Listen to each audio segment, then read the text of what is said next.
రేవతి మరణించినట్లు థియేటర్లో నాకెవరూ చెప్పలే. మళ్ళీ అదే చెప్తున్నాడు. ఆమె చనిపోయినట్లు థియేటర్లో నాకెవరూ చెప్పలేదట. పోలీసుల అనుమతి నిరాకరణ పైన సమాచారం లేదు. ఎప్పుడు పిలిచినా విచారణకు సహకరిస్తా. సంధ్యా థియేటర్ ఘటనపై సినీ నటుడు అల్లు అర్జున్. చిక్కడపల్లి ఠాణాలో 3 గంటలకు పైగా విచారణ, 20 ప్రశ్నలు సంధించిన పోలీసులు. ఒక లైన్ చూడండి, ఇక్కడ పోలీసుల అనుమతి నిరాకరణ పైన సమాచారం లేదు అంటున్నాడు. ఫస్ట్ ప్రెస్ మీట్లో ఏం చెప్పిండు? పోలీసులకి నేను సమాచారం ఇచ్చినా అని చెప్పిండు.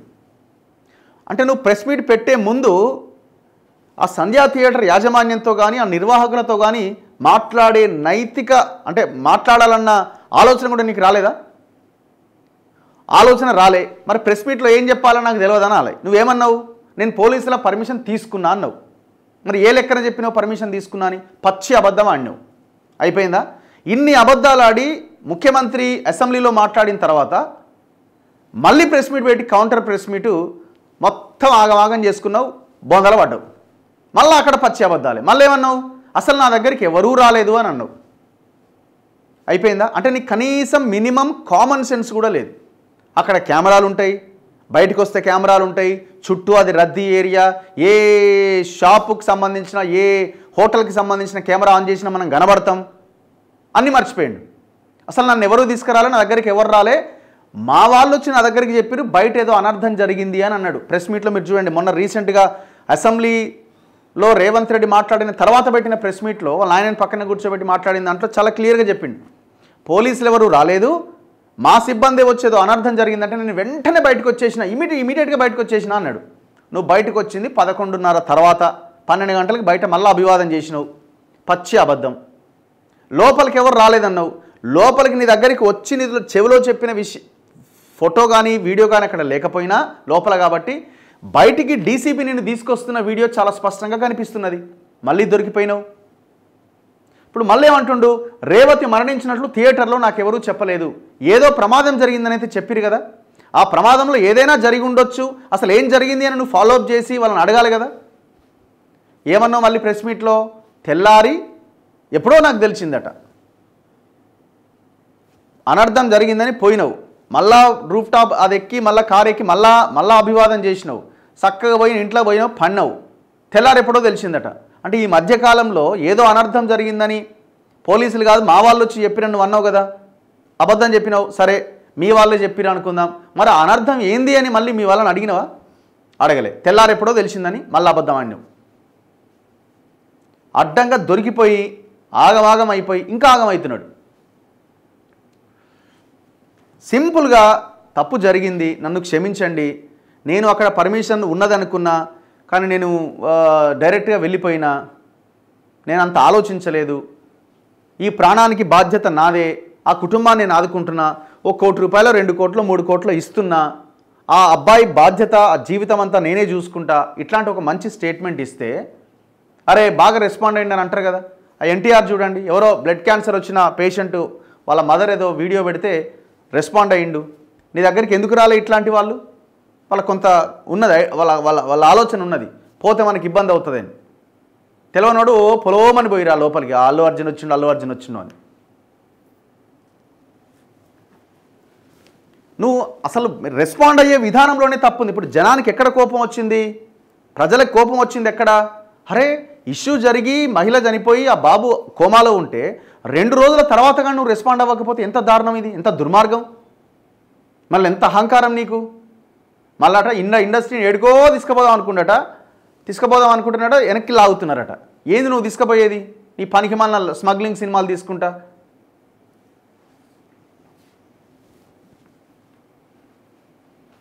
ఇగో ఈ పేపర్లు ఎట్లా రాస్తున్నాయంటే నెమ్మదిగా ఇష్యూను డైల్యూట్ చేస్తున్నాయి. ఇక అంటే ఇష్యూను డైల్యూట్ చేసి రేవంత్ రెడ్డిని అల్లు అర్జున్ని మళ్ళీ కలపాలి, సినిమా ఇండస్ట్రీని రేవంత్ రెడ్డిని మళ్ళీ కలపాలి.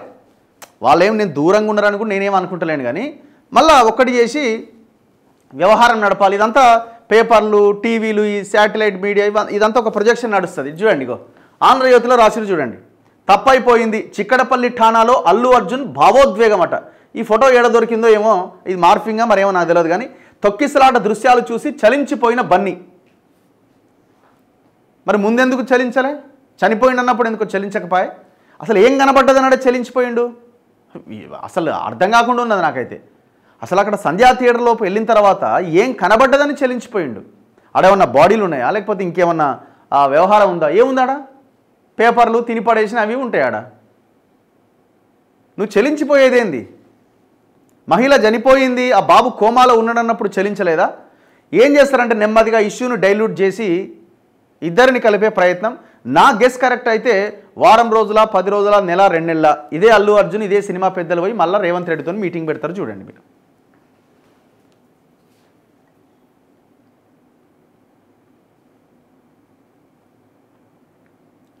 అతడి తరపు న్యాయవాది సమక్షంలో విచారణ. ఉదయం 11:05 నుంచి మధ్యాహ్నం 2:45 దాకా సినిమాకి నేరుగా వెళ్ళక రోడ్ షో ఎందుకు చేశారు? అనుమతి లేనిదే రోడ్ షో చేయడం తప్పని తెలీదా? రేవతి చనిపోయిన విషయం మీకు ఎప్పుడు తెలిసింది? వెళ్ళిపోవాలని ఏసీపీ చెప్పినా ఎందుకు వెళ్ళలే? దర్యాప్తు జరుగుతుండగా ప్రెస్ మీట్ ఎలా పెట్టారు? 20 ప్రశ్నలు 1-2 తప్ప అన్నింటికి జవాబిచ్చిండట. ఎప్పుడు పిలిచినా మీకు చెప్పిండా? లేకపోతే అల్లు అర్జున్ విచారణ జరుగుతున్నప్పుడు మీరు నన్ను కూర్చున్నారాడా? ఎవరికి నచ్చింది వాడు రాస్తాడు అంతే, అంతకుమించి ఏం లేదు. ఎప్పుడు పిలిచినా విచారణకు వస్తా. 3 సార్లు విరామం. బన్నీకి టీ ఇచ్చిన పోలీసులు.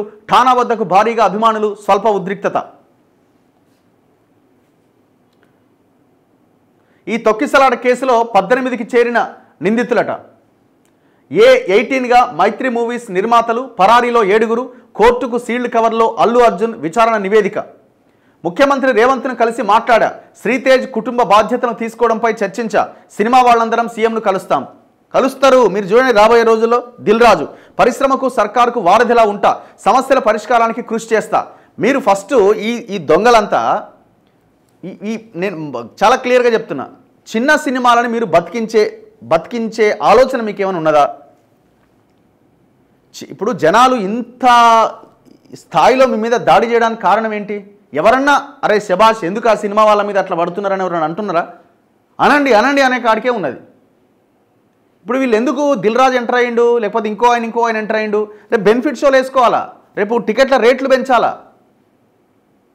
ఈ ప్రభుత్వం కనుక మళ్ళీ టికెట్ల రేట్లు పెంచాలని ఆలోచన చేసింది అనుకోండి, అర్థమైందా? మీది మొత్తం మ్యాచ్ ఫిక్సింగ్గానే భావించాల్సి వస్తుంది. సో ఈనాడులో వీళ్ళు మొత్తం డీటెయిల్గా ఏమేం జరిగిందని రాసిరు చూడండి. విచారణ అనంతరం తండ్రి అరవింద్తో కలిసి ఇంటికి బయలుదేరుతున్న అల్లు అర్జున్.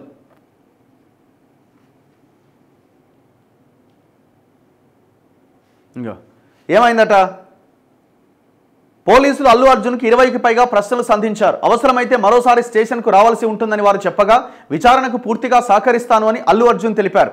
సంధ్యా థియేటర్లో పుష్ప 2 బెనిఫిట్ షో సందర్భంగా సినీ నటుల ర్యాలీకి అనుమతి ఇవ్వలేదనే విషయం మీకు తెలియదా అని ప్రశ్నించగా థియేటర్ యాజమాన్యం ఆ విషయాన్ని తన దృష్టికి తీసుకురాలేదని అల్లు అర్జున్ బదిలిచ్చినట్లుగా సమాచారం. 40 నుంచి 50 మంది బౌన్సర్లతో వచ్చి ప్రేక్షకులను నెట్టుకుంటూ లోపలికి ప్రవేశించడమే తొక్కిసలాటకు కారణమైందంటూ పోలీసులు సంబంధిత వీడియోలను ఆయనకు చూపించారు. బౌన్సర్ల గురించి సమాచారం ఇవ్వాలని సూచించారు. తొక్కిసలాటలో మహిళ చనిపోవడం, బాలుడు గాయపడినట్టుగా పోలీసు అధికారులు అల్లు అర్జున్కు సమాచారం ఇచ్చి బయటకు వెళ్లమని సూచించినా తిరస్కరించడంపై 4 ప్రశ్నలు వేసినట్టుగా తెలిసింది. రేవతి మరణించిన విషయం తనకు ఎవరూ చెప్పలేదంటూ అర్జున్ ఈ సందర్భంగా భావోద్వేగానికి గురైనట్టుగా సమాచారం. మీ బొంద, తాము ప్రీమియర్ షోకు హాజరయ్యేందుకు పోలీసులు అనుమతి నిరాకరించిన విషయం తన దృష్టికి రాలే. విచారణ సమయంలో అర్జున్ మధ్యాహ్నం ఒకసారి బయట నుంచి టీ తెప్పిస్తే తాగారు. 10 నుంచి 15 నిమిషాల విరామం తర్వాత మరోసారి పోలీసుల ముందుకొచ్చారు. ఒంటరిగానే విచారణ గదిలోకి అభిమానులు తరలివచ్చే అవకాశం ఉండడంతో చిక్కడపల్లి స్టేషన్ వద్ద పెద్ద ఎత్తున పోలీసులను మోహరించారు. ఉదయం నుంచే ఆ పరిసరాల్లో ఆంక్షలు విధించారు. 11:10 సమయంలో అక్కడికి చేరుకున్న అల్లు అర్జున్ మొదటి అంతస్తులో ఉన్న ఇన్స్పెక్టర్ కార్యాలయానికి వెళ్లారు. ఆయనతో పాటు వచ్చిన వారిని పోలీసులు పక్కకు పంపించి అర్జున్ను ఒంటరిగానే విచారించారు. DCP Akshansh Yadav, Chikkadpally ACP Ramesh Kumar, CI Raju Naik విచారణలో పాల్గొన్నారు. థియేటర్ వద్ద తొక్కిసలాటకు బౌన్సర్ల అత్యుత్సాహమే ప్రధాన కారణమని ఆరోపణలు వచ్చిన నేపథ్యంలో మంగళవారం అర్జున్ వెంట బౌన్సర్లు ఎవరూ రాలే. ఫస్ట్ ఈ తెలంగాణలో ఈ బౌన్సర్ల కల్చర్ని లేపేయాలి. ఈ బౌన్సర్ల కల్చర్ ఇప్పుడు వాళ్ళ కనీసం వాళ్ళని పెట్టుకున్నా వాళ్ళకి కొంచెం క్లాసెస్ ఉండాలి. వాళ్ళకి అంటే వాళ్ళకి కొంచెం అవగాహన కల్పించాలి. ఏ సమయంలో ఎట్లా ఉండాలనేది. ఇక నెట్టుడేనా ఇక వాళ్ళ పని? ఇక బలంగా ఉండి ఇక అటు ఇటు నువ్వు కూడా వాళ్ళ పనా? ఈ విషయంలో కొన్ని గైడ్లైన్స్ కూడా రూపొందించాల్సిన అవసరం ఉన్నది. పరదాలు కట్టారు, తొలగించాలి. అల్లు అర్జున్ నివాసం వద్ద ఇటీవల ఓయూ జేఏసీ నిరసన నేపథ్యంలో ఆ ఇంటి ప్రహరీ చుట్టూ పరదాలు కట్టారు. ఈ విషయం మీడియాలో చక్కర్లు కొట్టడంతో కొద్దిసేపటి తర్వాత వాటిని తొలగించారు. కొద్ది రోజుల పాటు అతని నివాసం వద్ద బందోబస్తు ఏర్పాటు చేస్తామని ఏసీపీ వెంకటరెడ్డి తెలిపారు.